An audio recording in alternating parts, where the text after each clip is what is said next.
So we are talking about the wilderness. We started last week talking about being in a season of wilderness. The idea is that sometimes God brings us to places that we didn't want to go. We wouldn't have gone had He not led us there. But He divinely, strategically brings us to places where we will be tested. Where He will do some deep work in us and refresh us and change us so that we would be ready for a promised land that He's bringing us into. So we're looking at Exodus, and we're looking and seeing this season of wilderness that God's people were walking in, literally walking in, for longer than they needed to. But this is right after God freed them up from slavery in Egypt. They had walked through the Red Sea, and now they were in a position where they didn't expect to be.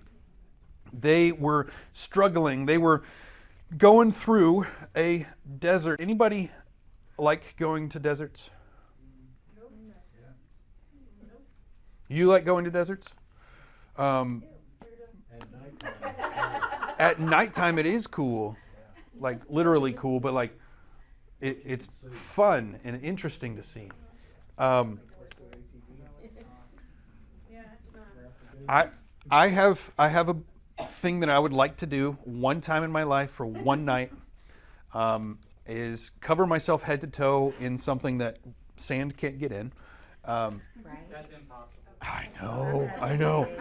But to ride a camel out into the middle of the desert and go stay with a Bedouin family group, sleep outside, and then go home the next day. And I want to do that someday. And I know that it's going to be, I'm just going to have to put up with sand. I know that. It's very uncomfortable to ride on camels. But I would advise to do it on Wednesday. That's awesome. That's awesome. So it would be fun to do that for a very, very short time. But the Israelites didn't have that chance. They didn't get to choose how long they were going to be out in the wilderness, though they could have influenced it at one point. But they didn't handle some of the exams well. The exams, as we talked about last week, there is this wilderness cycle that happens. And it begins with a season or a moment of abundance. So what happened was that the Israelites are brought through the Red Sea. God parts the Red Sea, and they have this experience of worship. They're so excited. They recognize God has done something we never could do before. We couldn't have freed ourselves. After 400 years of us trying, God did what we could never do. We have this at least one time when we give our lives to Jesus. There is that moment of abundance. We could never have come to Jesus on our own. But by God's grace, He makes a way for us to walk across and almost be baptized in a sense, where we leave the old and we come into the new. God does that. And then we have, in this season of abundance or moment of abundance, we build expectations. We start to expect that it's going to always be abundance in our circumstances. And then, because life isn't like that, we are disappointed. The expectations are really dependent on our circumstances, and we expect our circumstances to always be great. So when we're disappointed that circumstances don't fit that we don't always have health and wellness, that life isn't just easy all the time, we are disappointed. But in that moment of disappointment, we are in this exam. We are in a time where God is revealing what's going on inside of us. So there's different ways to look at exams. One is a teacher giving an exam to students. That kind of works when you ask, what have you learned so far? But in this one, I want us to look at it more as a doctor gives us an exam. When a doctor gives you an exam, what they're looking for is what's already going on inside of you. And the exam just reveals what's happening or what's already going on inside of us. So in the wilderness, God is giving us exams to show us what is happening inside of our soul. What strongholds are there? We've talked about strongholds before. Those are patterns of thinking that protect spiritual influence. It can be God's spiritual influence, or it can be the enemy's spiritual influence. But strongholds within our souls, within our mind, will, and emotions are waiting there, hidden, needing to be exposed. So God uses the exams of the wilderness to expose that. One of the things that God exposed for the Israelites is He exposed to them that they may have been circumstantially free from slavery, but they had not yet learned what it means to be free. They were still in the mindset, they were still thinking with the patterns of a slave from the past. And so this exam, one of the things the exam does is it shows you what is already going on inside of you. Then you get the results. And the results then, now that you've got the results and you know what's going on, God gives a provision that kind of ends and closes out the exam so that you can move on to the next thing. But as the provision happens, you experience a moment of abundance. Great. Now what do we do with it? What we talked about last week was how our expectation needs to change.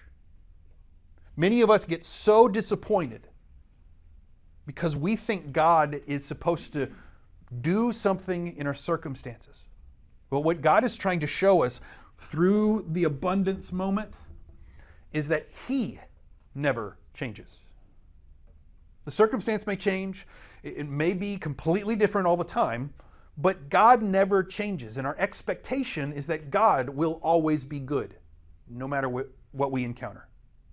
God is good, even when we get to a moment where we don't have any water. And that's where the Israelites were. They were 3 days into it, into the wilderness, in sand, in the heat of that, and they didn't have any source of water. They had whatever they had left over, but they didn't have any new source of water. And 3 days into it, they start complaining. Fair, right? Because for 3 days, that's the longest that a human can go without drinking water before dying. So in 3 days, they're starting to worry. What do? We don't have what we need to keep on surviving. And so they start grumbling and they blame Moses. Moses, why did you bring us out here so that we could die of thirst? This is terrible. And God then leads them to a pool of water. This pool of water turned out that they couldn't drink it. The water was so bitter that they couldn't stomach it, they couldn't stand it. Now at the time, they didn't know about germs, they didn't know about, stuff, microbes that can grow inside of water and make it unhealthy for you. They didn't really know all of that, but they knew that if water is bitter, something's wrong. 3 weeks ago, a few weeks ago, Jennifer and I were in Colorado with the kiddos, and we went to a place called Manitou Springs. Anybody been to Manitou Springs? It's a place full of hippies and a really cool arcade. But one of the things that they got popular for was their natural springs of water. And they had them like little fountains everywhere, placed all throughout their little downtown area. And you could just go up there and get yourself some water. And this was really funny to watch Benjamin and Gabriel try some water. They were expecting it to be tasty. Well, this was naturally carbonated water. Yeah, I didn't know that was a thing. But it was naturally sparkling water, and So it tasted like it. It tasted like pretty bitter, kind of gross. And all of us had that face that you make when something's bitter. Well, this is the idea here that they came up on the only source of water that they've ever come across in 3 days, wandering through the desert. And it's bitter. And they're concerned, should we drink this? I don't know. It might be poisoned. This isn't good. So they felt like, well, God's going to provide. He'll provide water for us, right? We can't even drink this water. And now they have to make a choice. How are they going to respond? Are they going to trust that God is actually going to provide for them or not? And we see the results that they had. They complained and they said, no, we can't even drink this water. You brought us out here to die. And God said, oh, that's what you think? Let me show you. Here's the provision. God showed to Moses, the one that they were complaining about, showed Moses a stick, a log that was sitting next to the water. And Vic and I were talking about, like, how did it go? Like, did God just magically say something in his brain like, here it is, there's the log you need? Did he hear a voice? We don't know. But God highlighted somehow this log and said, this is the solution. Put the log into the water. So Moses put the log into the water. And it was drinkable now. So 2 million people now had water. They called this place bitterness. They called this pool of water Mara, bitterness. I said last time, it was interesting to me that they kept its name as bitterness. Because now all of a sudden, once the log was in there and God did the miraculous, it turned it sweet. So why didn't they change the name just like the bitterness was changed? Well, what it tells me is that there was some unresolved bitterness that was hanging around. It was an exam that revealed the results were they had bitterness. But we see that the bitterness didn't go away. When the circumstance changed, the bitterness in their heart stuck around, and they brought it with them. Bitterness. Unresolved bitterness in the soul lingers long after the bitterness of the circumstance goes away. Well, God brought them to a different place. It says, God brought them in verse 27 of Exodus 15. Then they came to Elim, or Elim, where there were 12 springs of water and 70 palm trees. And they encamped there by the water. So God was bringing them and leading them to different places. And the word Elim means a hidden grove of palm trees. So it's like a hidden oasis. God led them to a hidden oasis that they couldn't have found on their own. They didn't stumble across this. God gave it to them. There were 12 springs of water, 12 sources of water. Convenient, since there were 12 tribes of Israel. So God took care of each one of the tribes. And then there was 70 palm trees. This was a refuge in the middle of a desert. And this place was great, right? For somebody who's been in the desert, a place with shade, a place with cool water. But this place was great, but it was no promised land. Oftentimes, the provision that God gives us, it's a transition thing. He'll bring you to a place where you've got enough water a little bit. And then he'll bring you to the next place. That's a place of transition. It's a nice place. It's a good place of rest. It's a blessing. But it's not the end result. It's not the goal that God is going to bring you to eventually. But God didn't do this as a tease. When God gives you a moment of respite, He's not saying, this is all there is. This is the best it's ever going to be. It's not meant to be a tease.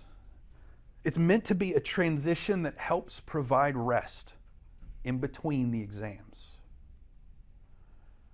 A temporary place of rest and blessing. God provides before the desert is going to require you to trust Him deeply. I know you're all looking at me like, oh boy.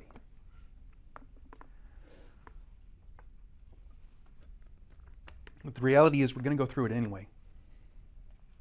Might as well be prepared. Might as well see it in this light. Because if you are in the circumstance and it seems like it's not so bad, have the expectation that God is still good when it stops being so good. Know that it's coming so you don't get shocked by it. But in verse 16 it says this, they set out from Elim, and all the congregation of the people of Israel came to the wilderness of Sin, which is between Elim and Sinai, on the 15th day of the second month after they had departed from the land of Egypt. Now, when you read that in English, it looks funny. Because what word did you see there? Sin. Sin. Okay, when you're reading things and it like pops out to you, you should pay attention. But make sure that you're reading it correctly. Okay, so sin in the English translation is not quite the best word they could have picked. Okay, the word is not sin as we know it. So when you think about this, don't think like, hey, this is a wilderness of sin and you're just going through sin. Don't think that symbolically. Think of it accurately. And sin means muddy or clay or bristly bushes. So this specifically says that it's between the hidden grove of palm trees, where God provided everything that they needed. There was a transition period of sin or sign, and then they got to the Mount of Sinai. Anybody know what the Mount of Sinai is? What happened on the Mount of Sinai? 10 Commandments. God gave the 10 Commandments. Okay? So I want you to get this picture. There is a grove of trees where water and spring and all this stuff is happening. And it's a great place. Then we have this mountaintop experience where God gives this literally world-changing revelation. But in between this place of rest and this incredible, intense moment with God, there's a muddy place. It's not quite a mountain. It's not quite a river. It's somewhere in between. You've been in transition times, places in between, low points, in between a place of rest and a place of revelation.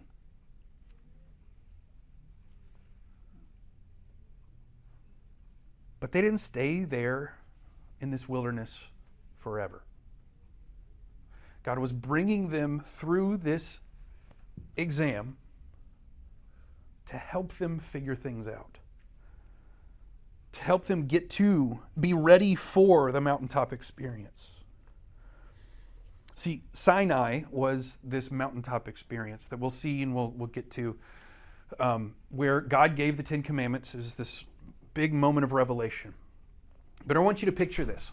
The name Sinai means mountain of muddy clay from God. So sign, mud, and clay of God, the I, like Adonai.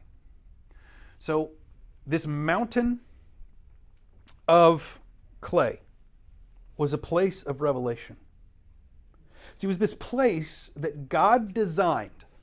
God created when he crafted the world. But he designed this place specifically in mind, saying, this is where I will touch earth, give them my revelation that will change everything. God designed this, built this into his creation, knowing this would be the place he would bring his people. But what he did was he gathered up all of that muddy clay that feels like we're just slogging through getting there.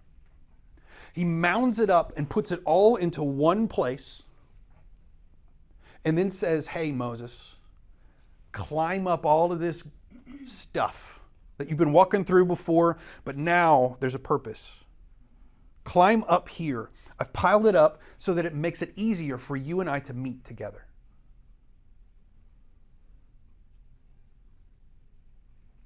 We may not like all the mud and the clay that we have to walk over, walk through. But if we don't go through the low place, we'll never get to the high place with God. I think it's interesting that they specifically talked about also in this the timing for things. Like, does it really matter when stuff was happening? You know that is chronological, but they were very specific in saying about 45 days after they left Israel. So they've been wandering around the desert and they hung out in the oasis for a few weeks. But it was in the second month. In the second month, in the Jewish calendar, there is the month of Iyar. And this is the month of radiance. So we see in 1 Kings 6 that is described as the month of radiance. It's also considered the month of healing. And during this time, it's in between Passover and Shavuot, or as we Gentiles like to call it, Pentecost. So Israel is going through this month of introspection. It's meant to be a time of character refinement that's preparing them to receive the Torah, to get revelation from God. During the time of you walking through the mud, it's meant to prepare you, to refine you, to make you prepared to handle the revelation God is going to give you soon. It says here, that while they were going through this wilderness, in verse 2, something happened. Verse 2, the whole congregation of people of Israel grumbled against Moses and Aaron. That's annoying. Didn't they already do that? Well, sorta. They did it against Moses back in the land of bitterness. Now that they are in the land of slogging through mud, that grumbling turns into grumbling not just against Moses, but against Aaron also. See, what happens when we let bitterness grow and we don't address bitterness is that it starts infecting other stuff. But during this muddy season where they're trying to figure out where they're heading, what's going on, what's next, they started grumbling again. Because the results of the exam was that it wasn't exactly what they wanted. They expected God to bring them to oasis. Well, he brought them out of the oasis. And now they start grumbling again because it just wasn't exactly what it was. The results were that they were depending on and trusting in their circumstance. Well, the grumbling comes up, and it's about both Moses and Aaron. And this is what they say in verse 3. And the people of Israel said to them, Would that we had died at the hand of the Lord in the land of Egypt, when we sat by the meat pots and ate bread to the full. For you have brought us out into this wilderness to kill this whole assembly with hunger. I think their memory was a little bit skewed. How about you? I mean, they would have rather died eating slave food that they were familiar with and that was predictable than have to trust God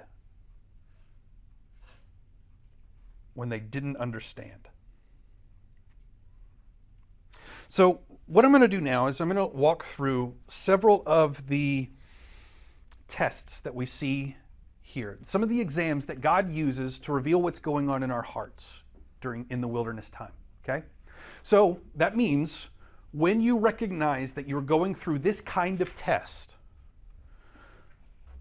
know what to expect. It's not going to be comfortable. God is still going to be good. We'll get through this, but God is still good. Make sure that your results prove that to yourself. Okay? But I want you to think of this as kind of a psychological test, a battery of psychological tests that reveal what's going on in your soul. So the Israelites had a test of memory. Memory is the first one that is tested. Okay? Their memory was tested. Unfortunately, their memory of what it was like to be a slave was a little bit skewed. How many of you guys think that you have an accurate view of the past?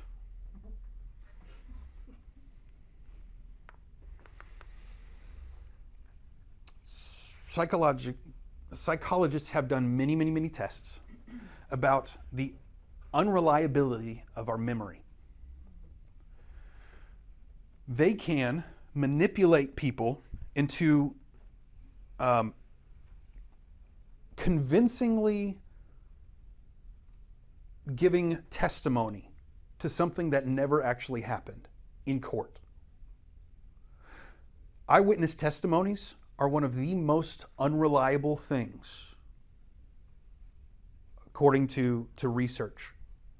Yet that's what we base most of our evidence on. Eyewitness testimonies are skewed by so many different things. And one of them is that we try to explain why we think what we think. Mostly, we try to explain why we feel what we are feeling.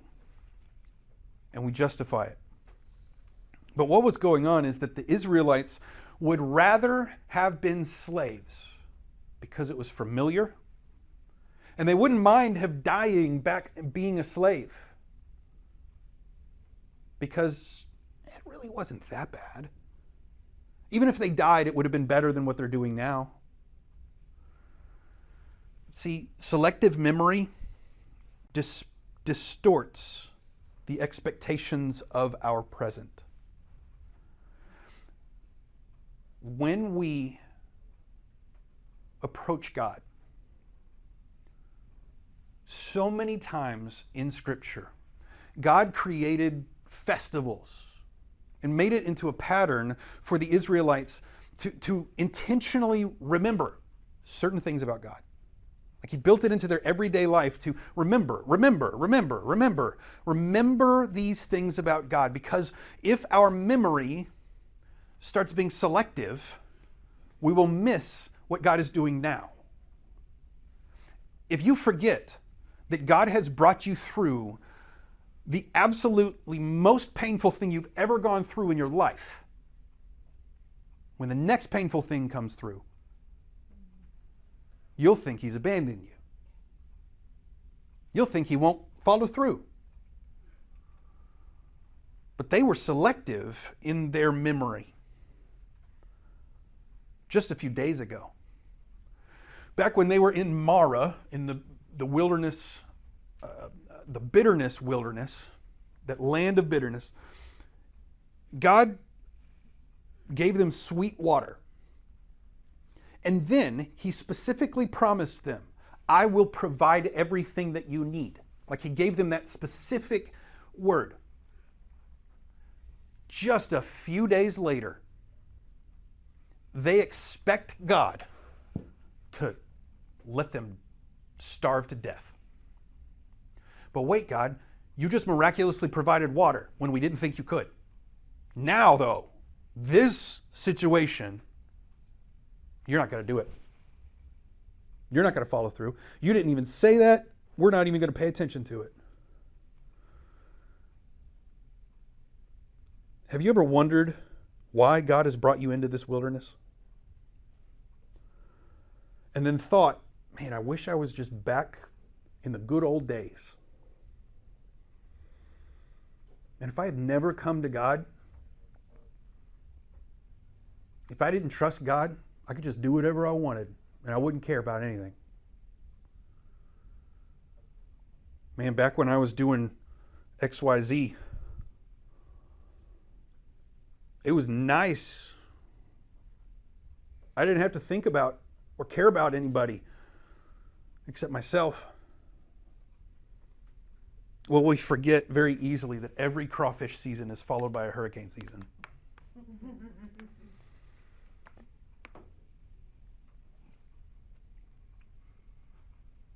See, pain perverts our perception of the past. We try to explain away the pain. We try to explain why we are feeling the pain right now. And it twists the way that we see what God has done in the past. That's really inconvenient for the wilderness. Because wilderness has a way of exaggerating pain.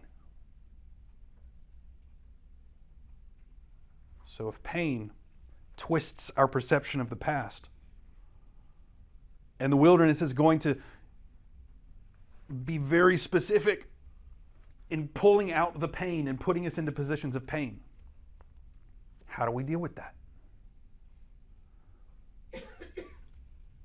We have to absolutely be certain of what God says in His Word, so that when the circumstance challenges it, when our feelings challenge it, we can look and say, but God did that. I think that we need to journal and we need to write down when God has done certain things in our life. The things that we've learned up to this point, the experiences in history we have personally with God, so that we can go back and remember, God was faithful here. He can be faithful here. I think it's so bizarre to me, looking back. Why did they like meat pots and bread? Okay, I get why they liked bread. I get that one. Totally get that one. I also kind of get why they like gumbo. I mean, that's a meat pot, right? So gumbo and bread sounds great. But why is it that they liked the food so much? And they thought that slave food was better than having to trust God. See, I don't think that they cared so much about the flavor of the food. I think they liked the food because it was predictable, not because it tasted better.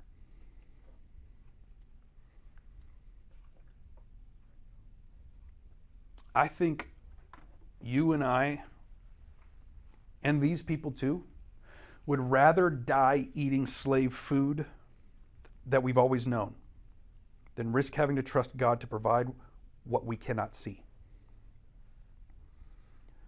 Unfortunately, faith requires us to trade predictability that we can control for trusting the one we have no control over.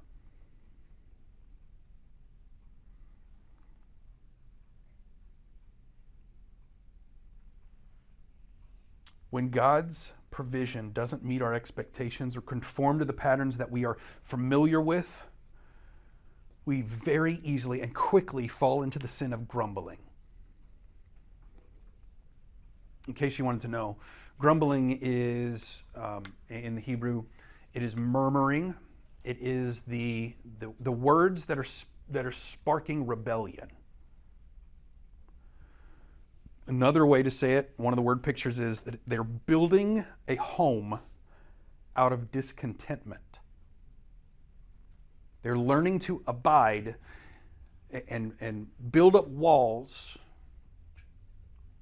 where I am not satisfied. So grumbling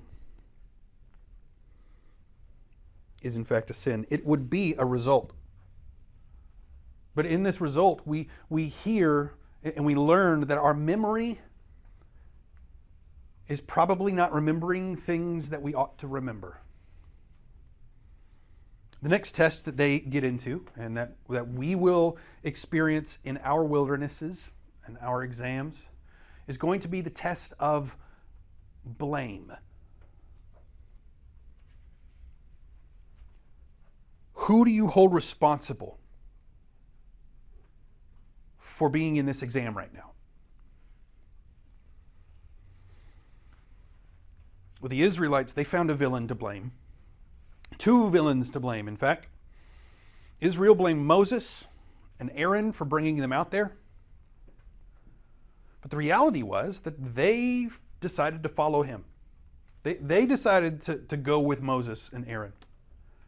They were the ones who are responsible for bringing food and water, and they didn't bring enough. But in verse 6,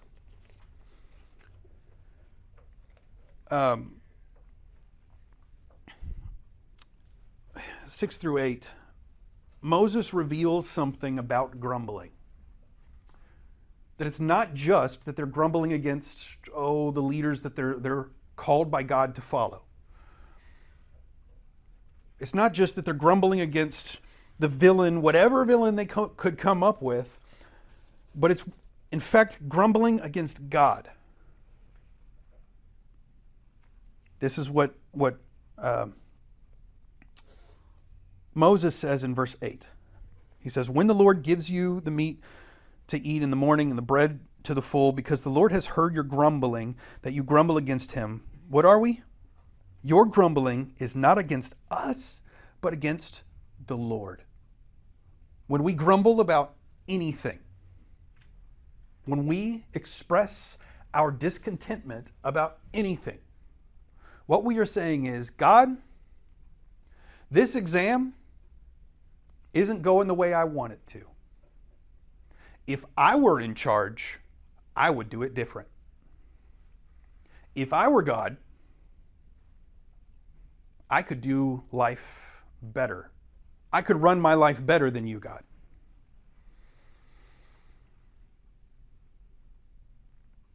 God was the one who led them every step of the way. He led them to the water that turned out to be bitter, but then he made it sweet. He led them into the oasis where they got to hang out for a while and be refreshed. He also led them out into the wilderness that was not so easy to walk through. But each level God provided. It wasn't Moses and Aaron's fault. See, this issue of blame is really an exam of what's going on in our hearts. The very first time that humans sinned, we see blame show up big time. God said, "Hey, Adam, who told you you were naked? Did you eat from the tree I told you not to?" And Adam says, "The woman you gave me. She gave me some fruit and I ate it." Hey, Eve, what's this all about?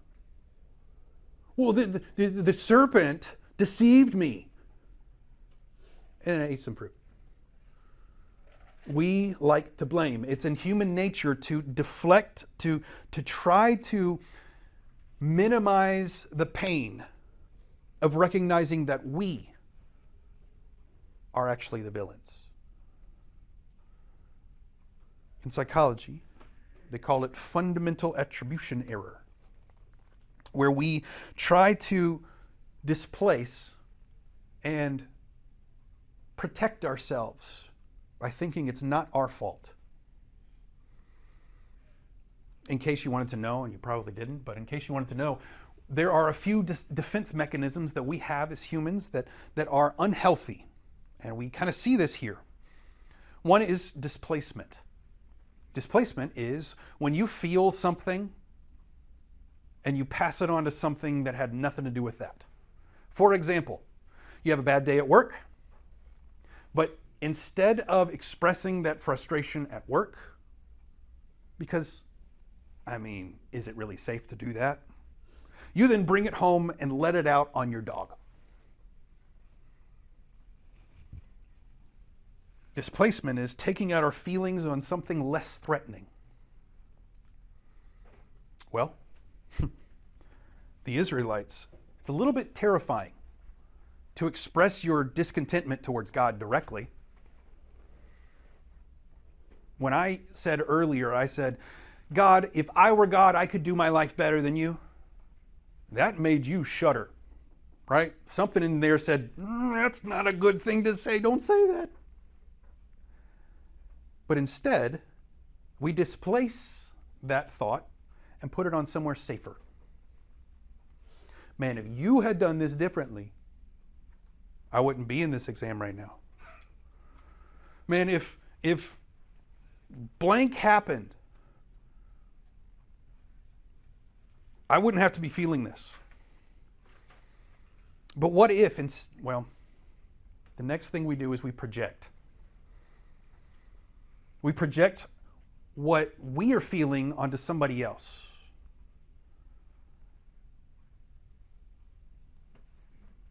We don't want to admit that we could possibly be the villain.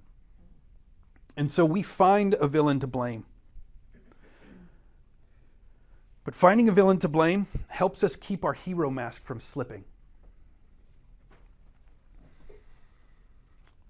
If we can find somebody to blame, we can avoid acknowledging, accepting our own flaws, mistakes, and desires because that's uncomfortable. When I said hero mask, I meant lies that we put on ourselves to try to convince even ourselves and other people that we can handle what life is going to throw at us. That we don't need any help and we can jump over any building in a single bound. And we don't need anybody's help. It's terrifying to be honest with ourselves. And so we find external villains to fight. External villains are far less threatening than internal villains. If they are the problem, I get to stay the same.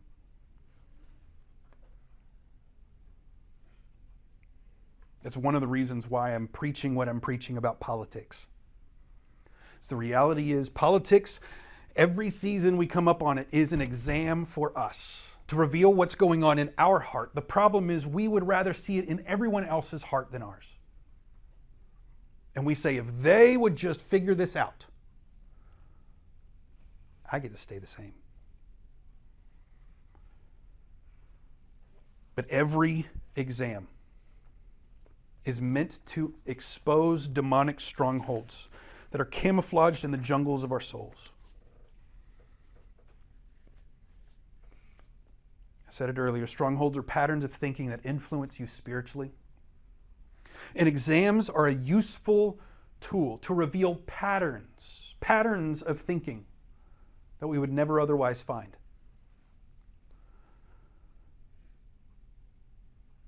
One of the benefits of exams is that we can find patterns that are consistent, not just in one circumstance, but they're consistent in a lot of other ways. So when we have consistent reactions to different circumstances, what that does is that tells us what's going on in our hearts very clearly.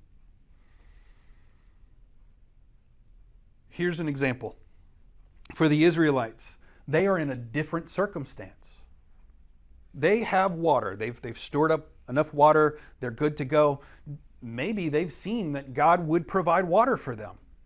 And they've got that checked off in their heart. But now that it's food, Circumstance is a little different, right? But we see the same result. It's not just one test that said, hey, they got a grumbling problem. It's now 2 tests. Really, it's 3. But now we have some consistency. We have a pattern that we need to notice. When you consistently complain, no matter what the circumstance is, what that tells me is there's more going on in your heart than outside of you. And exams are meant to show what's going on inside of you, not around you. So when your negative reaction is the same, even though the circumstance is different, then there's clearly a villain camped out in the stronghold of your heart.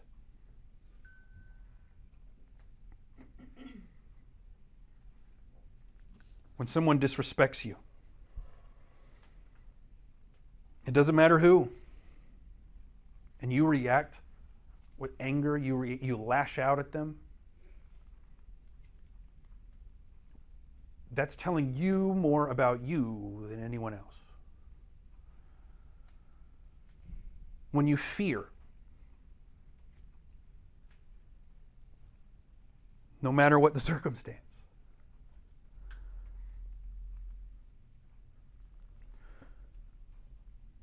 exams show patterns.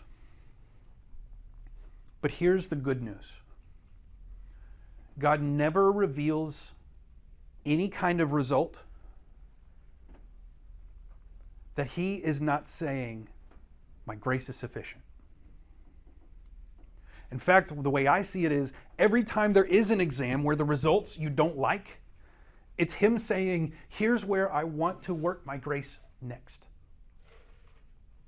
It's not meant to bring you down. It's not meant to shame you at all. What He's saying is, I want to show you in this situation that you can trust me too.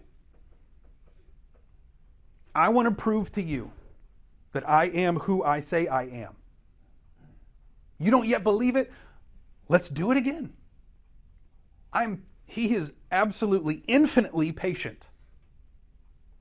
He is infinitely long-suffering, and He is in it for the long haul. He's not interested in you just doing the right thing and getting through it. He's interested in your heart. And so He offers these tests, specifically tests of blame, that help us reveal, help us to know, are we actually pointing the anger where it's meant to go? What if we redirected the anger that we feel towards whatever circumstance we're in? Because it's okay when stuff doesn't go your way. It's okay. It's a godly thing to feel anger. Did you know that? We're in fact commanded to be angry, but in our anger do not sin. It is a holy thing to be angry, but what if our anger was not directed towards the exam, not directed towards a villain that we pick out, but we actually recognize this is not the way it's meant to be. The only reason it's hard is because sin. But the solution to sin is Jesus. The solution to sin is the gospel, and He's given us the gospel so that we can bring heaven to earth in any exam. What if we redirected our anger from where it was convenient and easy and safe onto the reality that sin still holds some sort of power over me? And what if we instead of grumbling towards that, what if we directed God's attention to changing us? God, change me. God, work in me. What if our hatred for sin drove us to share the love and truth of Jesus because we actually believed He's the answer to it?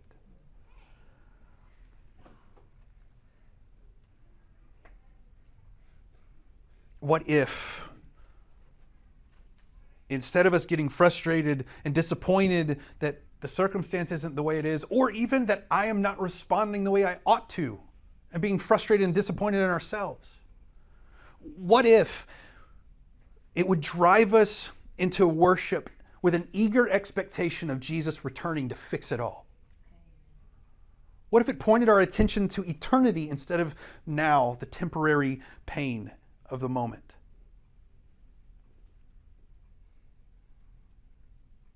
See, I'm grateful that every exam God says,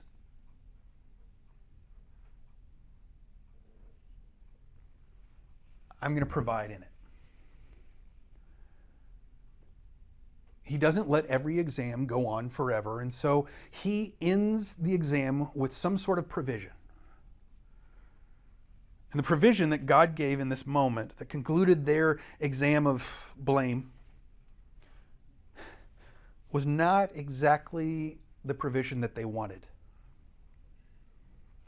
Woohoo! You excited about that? See, what God did was he used the villain that they blamed for their circumstance. It was that villain that they didn't trust that God used to reveal to them his will and what he was doing next. God revealed to Moses what he was planning to do before he did it. Then he gave the responsibility to Moses and Aaron to be the one that shares with the people what they were to do. Let me read those verses and show you what happened. They were whining. They were saying, I wish we would have died back in Egypt. It would have been better than this.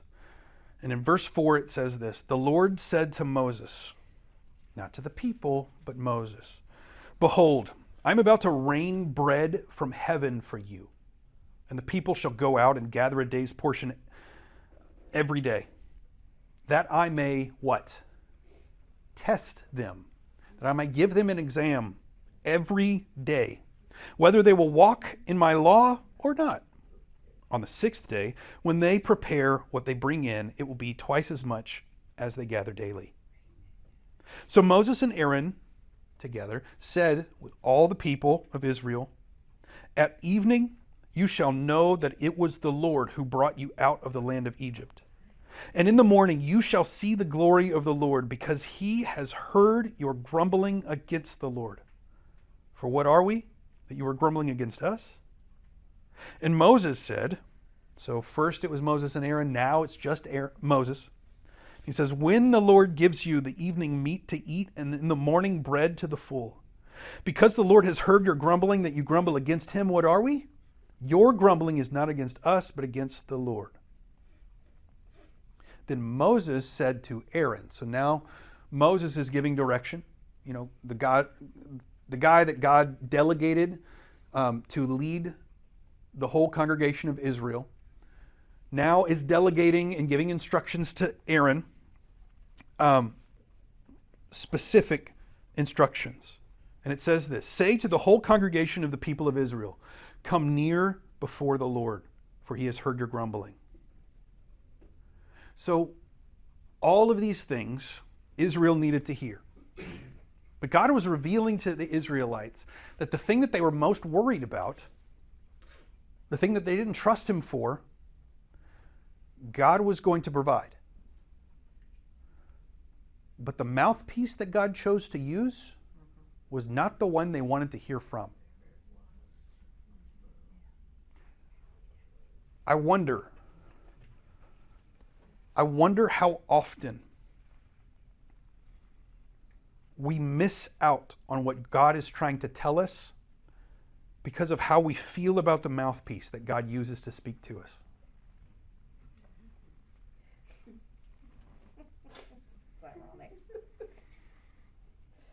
I hope that you guys don't miss this. Because sometimes you don't like the pastor and the pastor makes you feel uncomfortable and you don't like it. So then you're just like, but that's not what I mean. That's easy. I can be a villain, cool, whatever. But what if it's your spouse? What if it's the spouse that is actually doing the wrong thing? What if they don't know Jesus at all? What if God uses the mouthpiece of a red-headed politician? What if God uses the mouthpiece of the person at your work that annoys you more than anything?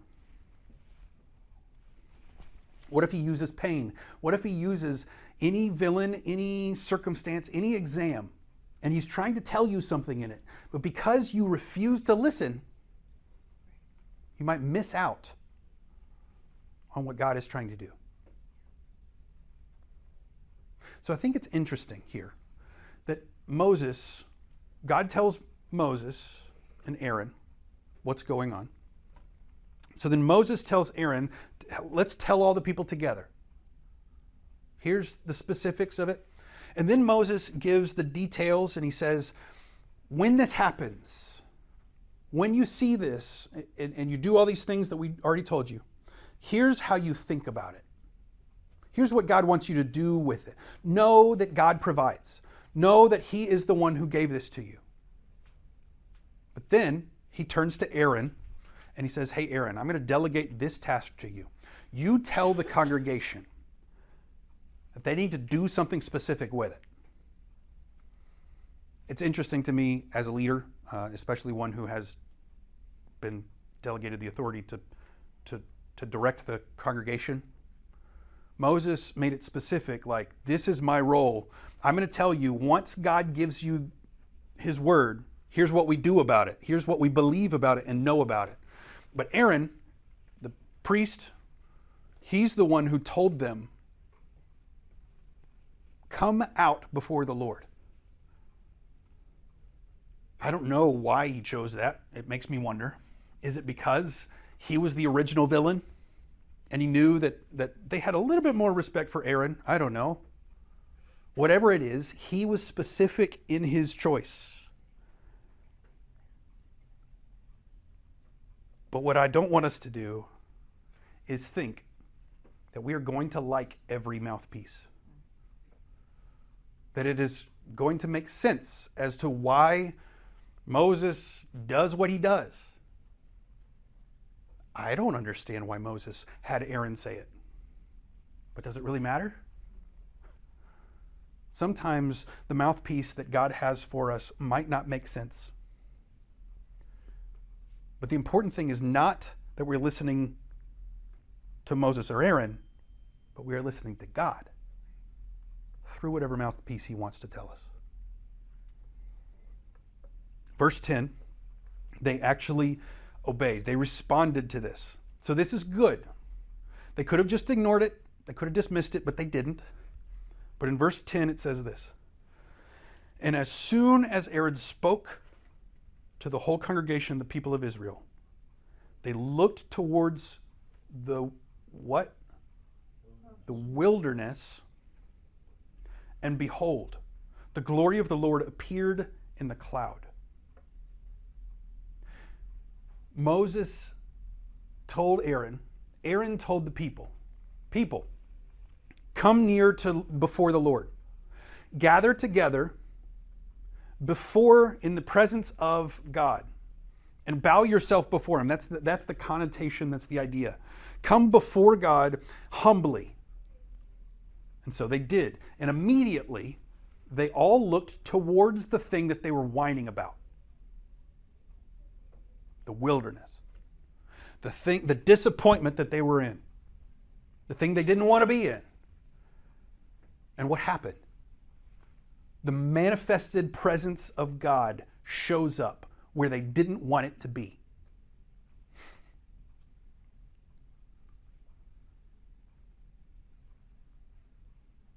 God very well may manifest his glory in the place you least want to go.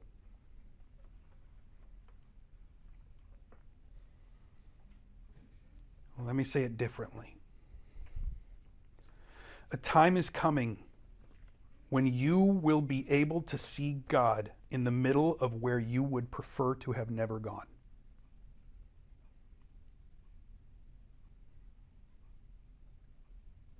It may be now. It may not be now. One of the things that we have is the benefit of seeing the whole story for them. And we look at them and we can judge them a little bit. That's what we're meant to do. But in the middle of this, they had no clue. They didn't know about the grace of God. They didn't know about the gentleness and the loving kindness. They were completely fresh to all of this. They didn't have the whole story written down. And so they were walking through it kind of blindly. We have the whole story. And so my prayer is that our exams, that we can learn from their exams. And that we can trust God in a different way. But I also think it's interesting in verse 12, when Moses says repeatedly, and in fact God says in verse 12, I think, it says this. In verse 11 it says, "And the Lord said to Moses," verse 12, "I have heard the grumbling of the people of Israel." Right there, let me tell you something. In the exam, God is listening. God hears you. He knows what's bubbling up inside of you. He knows how hard it is. He knows the villains that you're picking out. He hears all of that. In case you feel like God's not listening to you, He is. God is hearing it. But what if, instead of us grumbling towards each other, grumbling towards a villain or about a villain, what if we pointed all of that God's hearing anyway directly to Him? He's the one who could do anything about it anyway. So what if we skipped a few steps?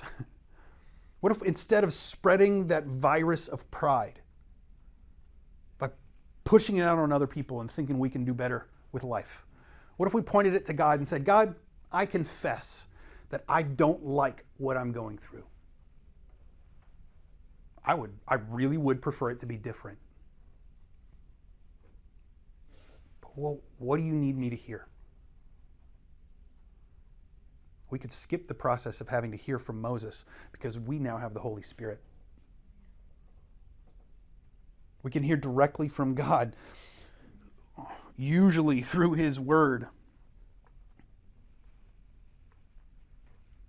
And in that, we can be transformed. But God hears all of your whining. You might as well point it to Him. But the next thing that He does is He gives a test of attitude. Okay? He tests their attitude. And the way that they do it, the way that they get their results, is that they are grumbling. They're whining about it. But Moses and Aaron had an interesting and unique test of an attitude. No, we've been talking about like the whole bunch of the Israelites, all of the Israelites. But let's just look at two guys that have a unique experience in this test. Because here's the thing. They're being blamed for everything. They're the villains of the story. They're sacrificing their whole life so that these 2 million people can survive. They're trying to corral 2 million cats who are very mean. It would have been so easy for Moses and Aaron to just sit back and say, God, if you wanted to say that to him, go for it. God, if that's how you wanted things to play out, I'll let them figure it out on their own. They'll figure it out when the quail and the manna show up. And then they can just figure out that it's going to rot if they try to keep it. I don't need to tell them that. But Moses and Aaron had to make a choice. Are they going to be faithful? Are they going to choose to obey God whether they felt like it or not? Whether they were appreciated or not? Are you going to be obedient no matter how you feel in the exam?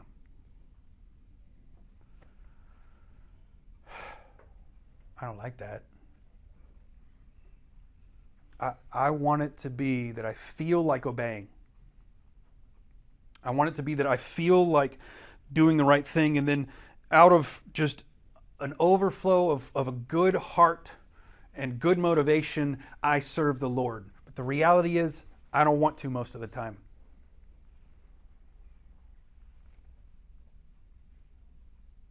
I love it when I tell my kids, hey, do this, and they say, I don't want to.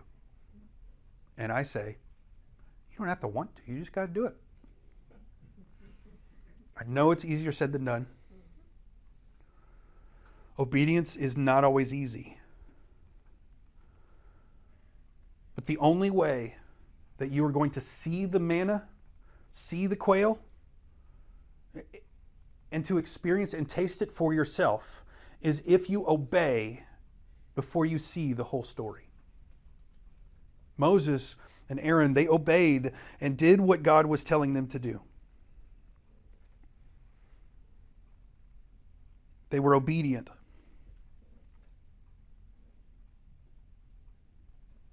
Before the answer came. So let me tell you, what if we stopped trying to control our circumstances?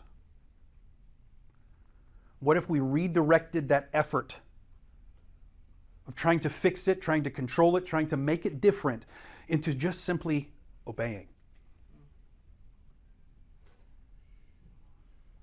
What if our test of attitude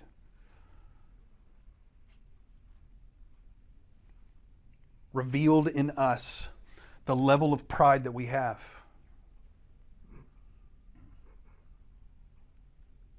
I said it last time, I think, but I'm going to say it again. Grumbling is the growling of the sin of pride within us. Complaining is spreading that virus to others.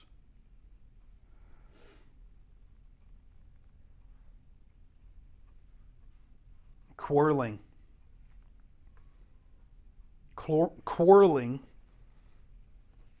is when pride clashes with other pride. It's the war of strongholds of your pride hitting somebody else's pride, and now we have quarreling going on. What if instead of whining, complaining, grumbling, fighting each other, what if we just simply said, God, tell me what to do?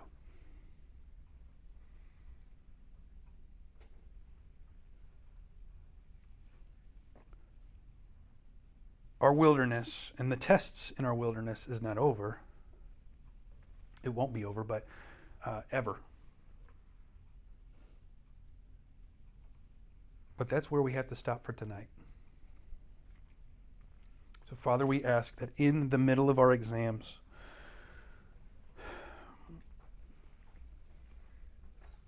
we would stop blaming anything else but sin. And we would fight. We would submit that area to you, and we would see your salvation overtake any bit of darkness. Lord, I ask that you would help us to obey whether we feel like it or not. Whether the answer or the provision has come yet, we still want to obey you in the middle of the exam.